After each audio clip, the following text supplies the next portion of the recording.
What's going on, guys? It's Doe from the Doe Pod. I'm just getting some stuff ready.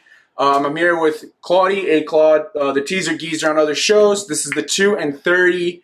Again, same premise like we did last week. This week, we're going to be doing the Joker movie. We're doing Double Joker. Double Joker. Two topics. The first topic is our movie review, our movie experience, how we felt about the movie, the greatness of what we just saw. And the second is, I guess, the backlash, the social media, like just nonsense that always happens when it comes to a movie, and how people somehow learn and figure out a way to either ruin a movie or make something just a bigger deal than it is. This movie is so good that it's not going to ruin it, but they're attempting to. They're attempting. So whenever you're ready to hit that 15-minute clock. 15 minutes on the clock. Ready? Yep. All right. Two topics, 15 minutes each. 2, 1. We're on the clock for our movie review of The Joker. Okay. I like to always give it off to you. Okay. So let me hear it. Joker, that movie was incredible. All right. I'm going to start off by saying that. Basically, I saw this Friday night. Okay. Sold out crowd, obviously. I mean, the first couple nights sold out. Sold out, yeah. The experience I had in the movie theater, I'm happy you're talking about this. Yeah, the experience I had in the movie theater was unbelievable. Now, as in crowd reactions, as in dead silence sometimes during, like, you would never hear it at all, like silent during, like, the spoiler alert, right? Should we do spoiler alert? Yeah. Spoiler alert now. Like, during, like, when he pops Robert De Niro, and, like, towards the end, the silence for that, there's no nothing, because you would usually hear some girl be like, oh my God, or something like that. Like, true in, or like, nothing. The whole sniffles and shit. No one left to go get popcorn. Story for that, too. Continue. So, at least in my experience, I've never felt anything like that, not even in Avengers Endgame. Okay. Because that's the only thing I can kind of compare it to. There was a couple boos in Avengers Endgame for me. Right, so that, just to start off with that, the movie-going experience was incredible. The movie itself was brilliant in my eyes. Mm-hmm. I think, 10 out of 10. Right, I said 10 out of 10 as well. Because we've had this conversation like 4 or 5 times since. So I went to go see it Thursday. He went to go see it Friday. Our other buddy went to go see it with him. Yep. I went with my family. I've had multiple conversations with my family. I've had them with him. I've had it with our buddy. Multiple times I've been talking to people in LA about it. I have my LA crowd. And what happens is, I know. I don't talk. It's like a whole little group thing. And so basically, I've had this conversation a bunch of times. And honestly, so I don't want to talk about the second topic, but the second topic about the social media and the news getting involved and all that stuff made people want to go see this movie. You know what I'm saying? It was one of those things that... This was an event. It was an event. It was been hyped up for so long. Plus, it comes out October 3rd. It basically comes out the first week of October. Spooky season's here. This is basically the staple of October. And usually with these types of movies, when it takes over a whole type of like era or kind of month, especially around Halloween, like this is when people start dressing up as the Joker. People are probably going to I could see people dressing up as... like Robert De Niro, like you said. I could see it, maybe. Like the most creative guys, I could see them I could see a wide variation of Jokers, people dressing up as different Jokers from different eras. Well, I could see it. This was a Black Panther level, Avengers, at least Infinity War level of cultural, like this is the culture right now. This is pop culture, is the Joker. Well, I think I was going to... Like, if we're going to talk about that, again, superhero movies are becoming more sophisticated in the sense of the way of the storyline and plot and the way that they're filmed.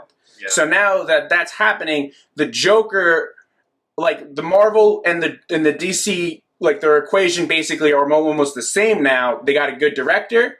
They have a good director. They had good screenwriters. They had good cinematography. And then they get their big Oscar acting kind of guy. Like you had Robert Downey Jr. in Marvel. Now you get Joaquin Phoenix for the Joker. Yeah, so you're getting big names as for this movie. So of course the movie's going to be phenomenal.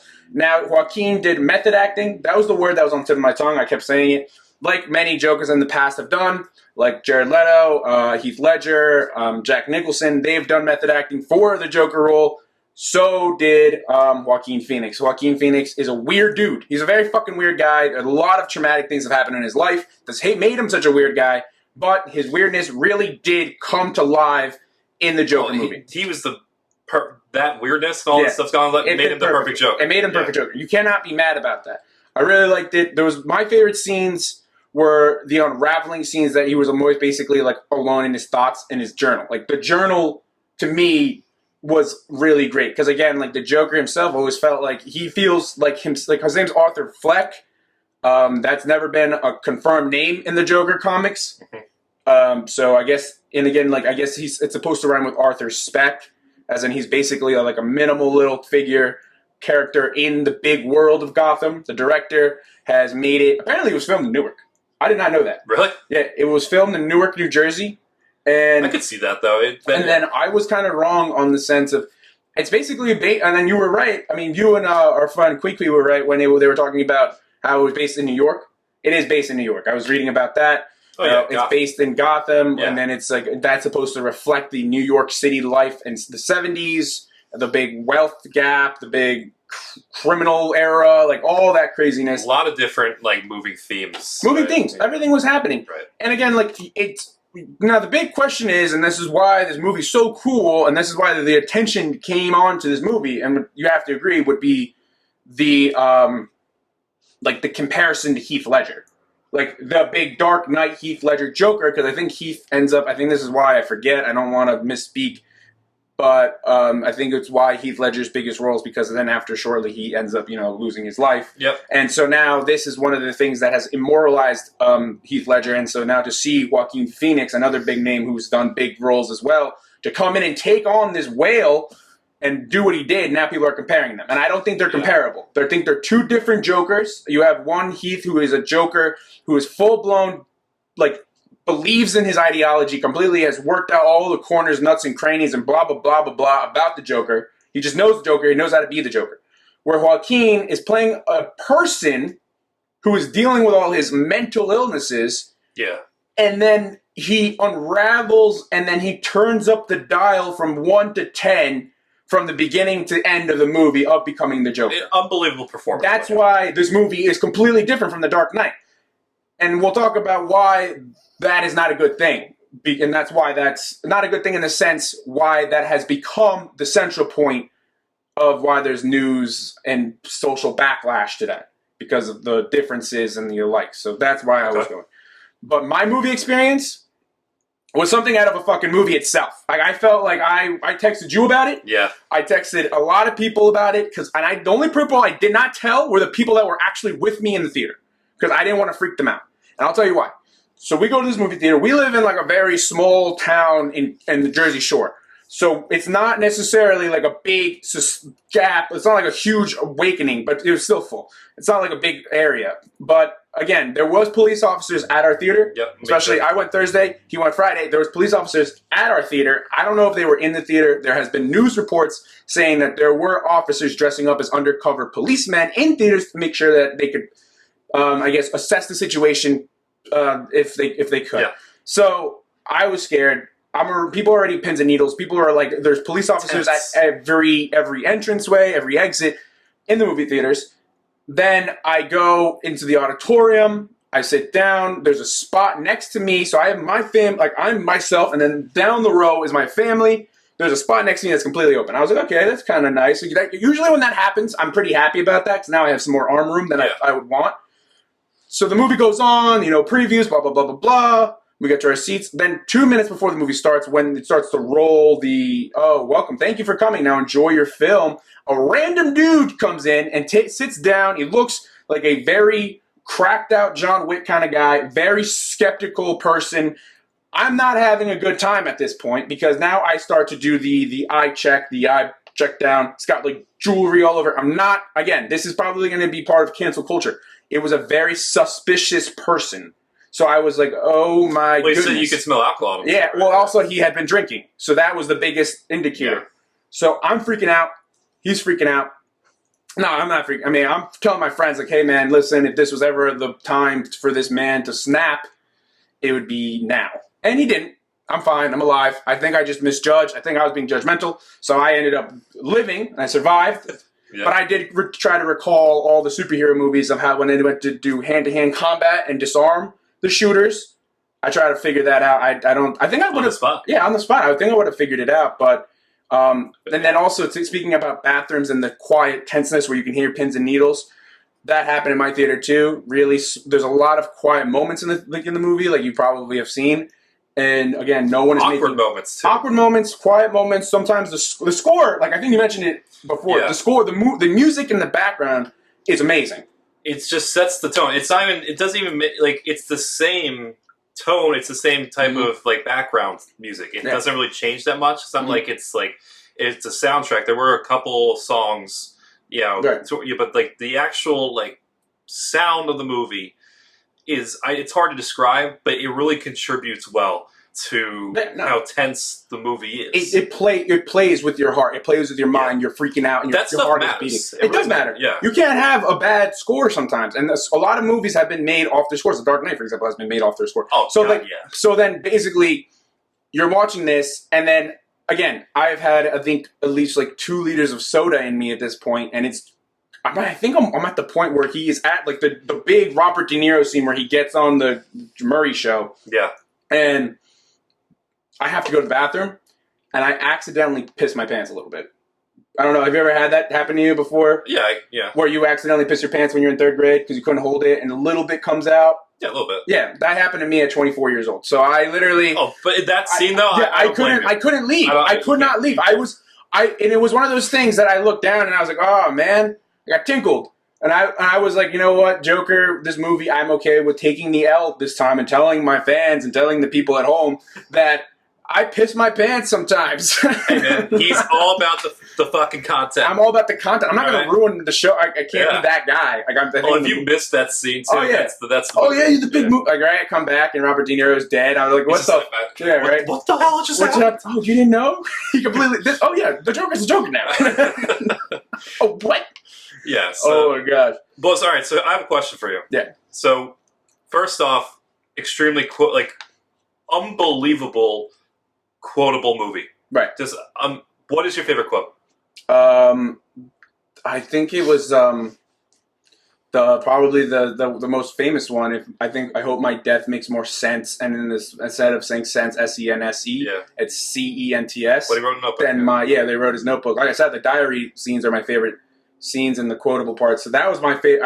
I've been saying that all weekend. Oh yeah, we've been. I've been saying that we've been getting drunk, like going out, and we've just been saying those things. So that we've been quoting this movie. It's a very quotable movie. I don't know why it's so. I think we're also dickheads because we also like to harp on the insanity of this real movie. Oh, we're absolute dickheads. So we're just quoting this, acting like we actually are becoming the Joker. Remember, another quotable thing in this is the laugh. Oh yeah, yeah. The laugh's quotable. Yeah, you have to. I was out. I don't know if I can. I don't know if I'm gonna butcher it. Let me see if I. No, I'm not doing it. No, we're not Joaquin. No, we're not Joaquin. No, I'm not doing it. All right. So favorite scene. I know your favorite scene. I'm not gonna spoil it, but I think my favorite scene is most likely the revelation to when he realizes that he has been alone the whole time. Like when that girl that he is. Oh right. Yeah, yes. That's probably my favorite scene when he when he goes back in track, and it's the minute where it shows that he's been alone through all these events through the movie. I'm surprised. So originally I remember talking to you about this. It was when he killed. I forget the character's name. It's the lawyer from Billions, the guy who was basically ratting him out. With the gun. Oh, right. No, that shanks the guy in the neck, and then with a midget. I think my favorite scene of the movie was that basic scene where he basically, the Joker's all by himself. I think that was my favorite part. I think I'm a fanboy for that. But what I was saying was, I think the scene that they'll show in the Oscar reel, because that's what they do. Okay. When they do Best Supporting, I think Joaquin is it locked for this. I think it's locked. You can't. I've seen all the other movies that are supposedly that the actors are supposedly getting. I could see Joaquin winning this 10 over Leo, like I was saying, over Leo from Once Upon a Time in Hollywood. But I was saying the scene where he kills the big guy who sold him the gun. Right. And he's with the midget. That whole scene from start to finish, you could feel a tensity. Joaquin doesn't want him to come in. Then they come in. Then he locks a door behind them. Once he locks the door, very subtly too. You could easily miss it, but if you're paying attention, you see him lock the door. Yeah. You're and then they come on and have a drink with us, but they don't even sit down. There's no they don't make themselves comfy. Yeah, they're like, you know what, Arthur? I'm just gonna say it out loud. The cops are looking for you. Cops have been asking me questions. What did you basically say? So we're on the same page. Then like Arthur basically freaks out, stabs him, and then the little midget dude is freaking out. Yep. Yeah, he's like freaking out. First off, brutally murders this guy too. Brutally, and this is the first type of scene. Mm-hmm. We had a couple killing scenes beforehand, but that was just your standard, blood shooting, but suffocating. This is brutal murder. Bloody murder. Yeah, and this hasn't happened in the movie yet. It's just, that's and it's to the point where, and then you hear in the background, because again, like Arthur's quiet while he's stabbing this guy. He's just stabbing the guy. The guy is just can't speak because he's getting stabbed in the throat. So the only person you hear is the little midget, little man, the little midget dude, and he's freaking out. On him too. Yeah, and he's freaking like, Arthur, what did you do? No, Arthur, look. And you hear his screams in the background, and it makes the scene like so much more terrifying because you're literally seeing it. It's like you're the midget man at that point. It's like that is what I think the scene is going to probably be in the acting role. That's what I think. All right, so we got 10 seconds left. So quickly, what my favorite scene was I'm gonna be, if you've seen the movie, we did the spoiler alert, is the De Niro scene. That from start to finish, the amount of intensity with that, unbelievable. Joker is unbelievable. Go see it if you haven't seen it yet. We're going to get to the social media reactions in a bit, but just overall review, solid, right? Overall, yeah, pretty solid. You have to go see it in the movie theater, so I appreciate you. Don't wait.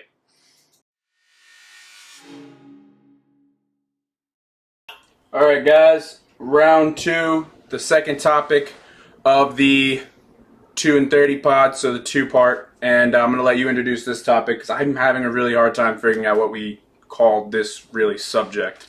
All right, so want me to start the timer? Yes. Well, I mean, go into it first before you start the timer. All right, so what we're going to be talking about is some of the public, I think we could say backlash. One of my ideas, because I kind of wanted to break it up this way, where we kind of separate our review and the backlash. Because I honestly think that is as interesting as what the movie is, because you kind of get to see, kind of a look into what our current 2019 culture has to say about an extremely edgy movie like Joker. Okay. So. All right, yeah, I'm down to talk about that. All right, so let's get into 3, 2, 1. All right, I'll let you start off. All right, so let's just start off with this. I have a tweet that came out 2 days ago from the main CNN account. All right, and this was came out with an article that I thought would have a lot more substance than it did. It had nothing. But this is the headline. This is what was in the 240-character tweet. It said, Joker, the film about a marginalized clown who goes on a killing rampage, is facing a wave of criticism that it glorifies a killer and could encourage copycat attacks. Now, if you go down to the replies to that, they get ripped for kind of the snarky kind of view, or how they were trying to make it look like, Joker was to blame for, for any possible, like, shootings, unfortunately, that could occur. I guess I'll kind of, because this is a big tweet that kind of got a lot of response, especially since it came from CNN. I'll give you kind of a couple of the main, I guess, responses to it. And one was, Jesus Christ, it's just a movie. Okay. Another one, I saw kind of common theme through this, and it's interesting. It almost seems like, there's this meme that says, how'd you enjoy the Joker movie? I thought it was great. And then there's this guy, this third party that's kind of looking on and said, why you know shoot up theater? Journalist. Labeled as a journalist. Okay. So there's kind of interesting reviews, and then also kind of grasping at straws, kind of. Right. And then, actually, in response to the Jesus Christ, it's just a movie, there was a guy who said, to be fair, they have a point. I watched Blades of Glory and became an ice dancer, but I gave that up to be a news reporter after I watched Anchorman. My time as a boxer after watching Rocky was pretty bad, but more successful than that time I became a cop after watching Hot Fuzz. Okay. So I think that was a little ridiculous. That's a little bit over the top, because they're basically brushing over the fact that that this is a very sensitive movie. Right. So there is a little gray area, but the original tweet from CNN I think is a little ridiculous, especially with the article that followed up, because basically it mentioned how the movie was controversial, and then they kind of go into your normal, like, standard, like, oh, the Joker's coming out this time. Right. It has no substitute at all. So it was obviously, this tweet was there to get bait, and guess what? We fucking bit. I don't think it was bait. I think it's just bringing a light to a situation that was going on. Oh, there's snark to it. I don't think there's snark. You have to think about it. Like, this movie comes at a time right now where last year there was kids eating fucking Tide Pods. Okay? Like, our generation, unfortunately, we can make point jokes and fun, but we are pretty impressionable. I mean, I myself, you yourself, a bunch of people, 95% of you, are probably not. I highly doubt many of you will not dress up as the Joker unless it's Halloween. Doubtful. But at one point, there was people dressing up as clowns fucking terrorizing people. That was, like, I think, like 2 years ago. That was was that it? Was that the first? Yeah, that was it. Yeah. I'm just sitting here and I'm thinking, and I mentioned this in the last segment, we watched a movie that completely is unraveling of a psychopath. Right, and how he feels minimal. It wasn't about mental illness. Well, the first half of it. Some of it should be. You can make the argument that it brings into the light of mental illness and the lack, I guess, of help and funding and I guess awareness.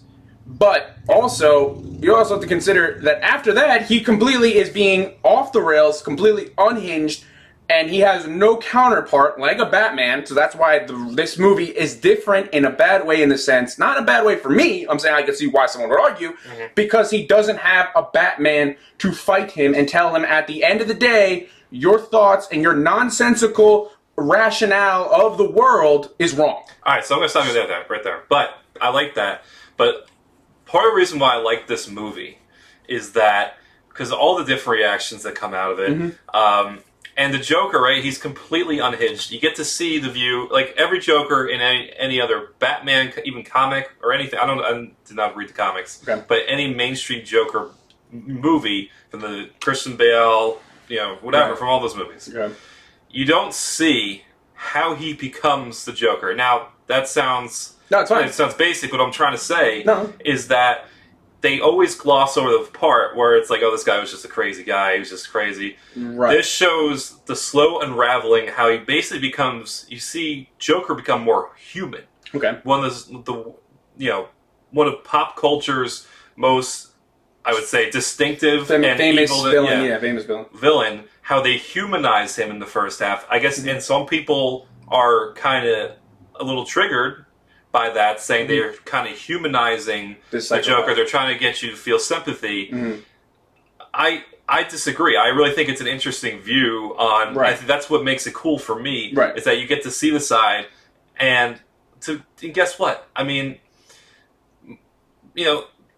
movie shootings, I'm sorry, they can happen anytime, anywhere. Okay. Right? It could be completely random. It just could be, just because that time slot works out for them. I'm saying everyone did this correctly with the enhanced police officer, the law enforcement. It was all handled perfectly. And to say, that we're giving this a platform, like CNN's tweeting this stuff out, it's like, why give it a platform? Well, why not? This is art. No, it was art. I'm not disagreeing with you. The movie in itself, my take isn't that this movie isn't art, that this movie shouldn't have been made. I'm saying my take away from this is that they have a point. Because, like you think it's art, there's probably a baby psychopath, like a baby Arthur Fleck, that's watching this movie, and who is on the brink of being like, you know what, at the end of the day, this movie completely agreed with everything I'm thinking in my head. Because if you think about it, if you follow this Arthur guy, if you were him, if you actually feel like you relate to this person like a normal person, from start to finish, this guy gets away. This guy wins. The guy wins. He ends up getting praised. He ends up being noticed. Everything he has in his mind that he thinks couldn't have gone, couldn't have happened, happens. So that's why that's what they're basically saying. Right. There is a possibility in a world that we basically live in, and which has happened, that we get a copycat killer. It's been done before. There's been copycat killers in the past. But if it's not going to be the Joker this time, it's going to be, they'll find something else. Right, I understand. This baby, psychopath Arthur Fleck. But this one was more serious. That is what we're saying. Even yourself and we were agreeing that the underlying tone of this movie, of its darkness, was there. It's very, very dark movie. Yes. There's probably... you can make the same argument. It's not the same... The Joker is not the same of watching, for example, fucking Deadpool. It's not the same. Because even though Deadpool was an evil person in the sense that he would just chop villains' heads off instead of giving them... This is more of a real take on mental illness in a villain. And that, even though we appreciate it as art, there is, and that's what they're talking about, there is a very small window, or there is a window in general, that there could be a killer that emerges from this. Because this movie didn't have a counterpart that fought him. His ideology was never ever argued. The Joker's ideology was never argued in this. And all like this, and that's fine. That's fine. No one's. I'm not saying because it wasn't that's why this movie sucks. De Niro did it a little bit though before he got popped, right? Well, De Niro did it in a sense. Well, like that's what this movie showed. And again, I thought brings up it's also another artistic genius. People like sometimes get misquoted. Like Thomas Wayne was misquoted. He called someone a clown. So then they were like, "Oh, we're all clowns now." So we got the irrational side, public outrage, Twitter culture, yeah. And then Murray said that you were a joker. Like that's what you called me. You called me Joker. You thought I wasn't funny. You're only having me on this show so you can continue to laugh at me. Like sometimes even the people that say these things they get misquoted, and also sometimes they get exposed. You know what I mean? Like we don't know what someone really means until we ask them, "What do you really mean?" So that's why this movie came into like a really big scope because of everything that's been happening with the school shootings, with the United States having a whole gun policy outrage, the controversy within that. I do agree to a certain extent that I don't think there should be limitations on artwork or creative ideas. That wasn't where I completely. But I also believe in a world that there has to be a balance where we can come out and say it's a fucking movie, or we have to be aware of this movie and then make the changes to then help those who need it. You know what I'm saying? Basically, hopefully, what comes out of this movie, right, is that first off, it's an awesome movie, but second is that now you kind of get to see how it unravels, right? How easy it is for it unravels, because that you know, I'm not saying to the extent of like the superhero stuff. That could actually happen, and this probably has happened. Where you know the funding for that department that would help him now he doesn't get his medicine. That's real life shit. Oh yeah. And so I think if you know, and I do see. Honestly, I see your point, and I just hope that the backlash to this movie really doesn't discourage further, filmmakers, and I don't think it will. I don't think it would. But there has been some takes out there, and I was like, this really sucks that this is an opinion where it's like, well, this movie should not have been made.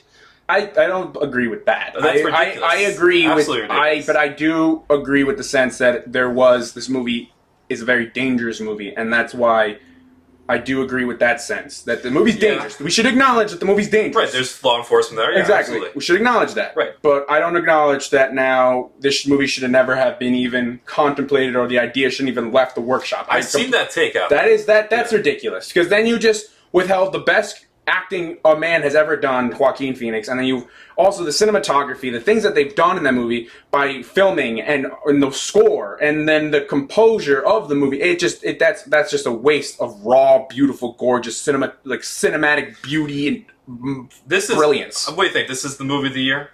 I would think so. Because just not like, let's just not go into technical this movie might be. I'm talking about this movie. What do you think? Probably defines 2019? Movie of the year, in that sense, yeah, I think it does. Look back, I think it will become, and this is what stinks, people don't go to the movie theater anymore, so it's not going to pick up as heavy as, though this movie those movies made almost $300 million or something in the first weekend, this movie will, I think, go down as, it will get picked up through a lot of people in the social world, cultural world, and Twitter world, because when it comes to DVD, when people are watching in their confines of their own home. But what I was saying was, you were saying your take that the movie goes along of a person having a very, very bad, week in this movie. Yeah, it's based off the comic The Killing Joke, where the real Joker has a really, really bad day. And that's what I guess the ideology is. He's kind of had a rough life, though, too, exactly. Before that. It shows that he's been, they're really struggling. They live in a crappy apartment. That he's been neglected, that he's been to take care of his mother. Right. But that's what it's basically what he's saying. He sees himself as, one of the people in Gotham, because there's no middle class. And I guess that also has to explain, and that could be symbolism for that, since there's no middle class, there's no middle ground.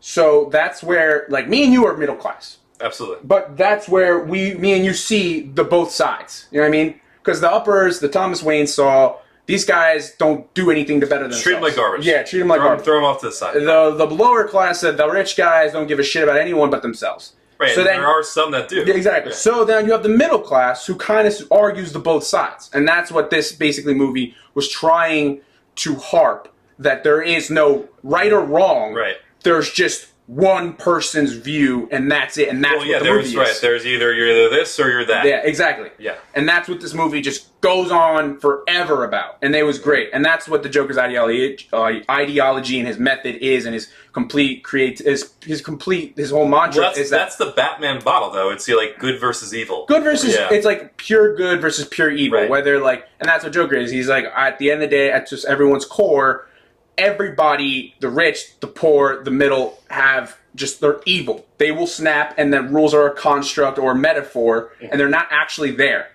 right? But if we knock those down, we knock down those things, and it will release anarchy. And again, in The Dark Knight, he says it. They're animals. They will eat each other. Right. And then you see it in The Dark Knight Rises. But then this is what this is supposed to be. This is the start of that. So it makes sense that the Joker was born on the same day, basically, that Batman was, in the sense of, like, basically Joker does his riot, and he gets lifted from the crowd, and then Batman's parents die from said riot because it's too crazy, and one of the people get away and go and kill his family.